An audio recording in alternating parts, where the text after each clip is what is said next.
Copper की खदान के पास पत्थरों को देखते हुए अचानक एक आदमी को जहरीले सांप ने काट लिया। कार स्टार्ट करके जैसे ही वह निकला, रेडियो से भयावह समाचार मिला। एक घातक वायरस फैल चुका है। अविश्वास में था, लेकिन जैसे ही शहर के करीब पहुंचा तो देखा, जहां कभी भीड़-भाड़ होती थी वहां सन्नाटा पसरा था। सड़कों पर बिखरे शव, बंद गाड़ियां और सूनी इमारतें। उसे समझ आ गया कि हालात रेडियो से भी बदतर हैं। घबराकर वह सीधे अपने माता पिता के घर के लिए निकला। कमरे में घुसते ही बदबू से पता चल गया कि देर हो चुकी है। उसके पिता बिस्तर पर और मां बाथरूम में मृत पड़ी थीं।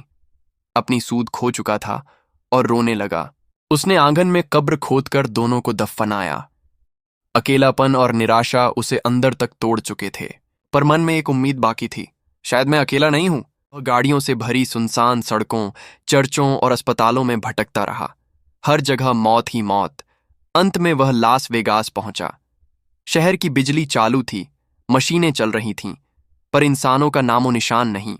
कर वह होटल में बैठा ही था कि अचानक उसके सामने एक पुरुष और एक महिला आ खड़े हुए। दोनों बचे हुए इंसान देखकर उसकी आंखों में उम्मीद लौट आई। बातचीत से पता चला, वायरस से सिर्फ एक दो लोग ही इम्यून हैं, बाकी सब जलाकर खत्म कर दिए गए। इन्होंने पूरी रात बातें की, लेकिन जल्द ही उसे एहसास हुआ कि यह जगह सुरक्षित नहीं है। संसाधन खत्म होंगे और मशीनें भी रुक जाएंगी। उसने आगे निकलने का फैसला किया। टूट चुकी थी। उसने अपने परिवार खो दिए थे और जीने की इच्छा भी। कुछ देर बाद होटल से बाहर निकलते ही गोली की आवाज आई। महिला और उसके साथी ने अपने जीवन का अंत कर लिया था। आदमी भारी अपराध बोध में डूबा, लेकिन रुकना मुमकिन नहीं था। कार तेजी से दौड़ाते हुए अचानक सड़क पर एक आवारा कुत्ता दिखा। यही पहला जीव था जिसे उसने इतने दिनों बाद जिंदा देखा। अकेलेपन से टूटा हुआ आदमी अब उसे साथी बना लेता है।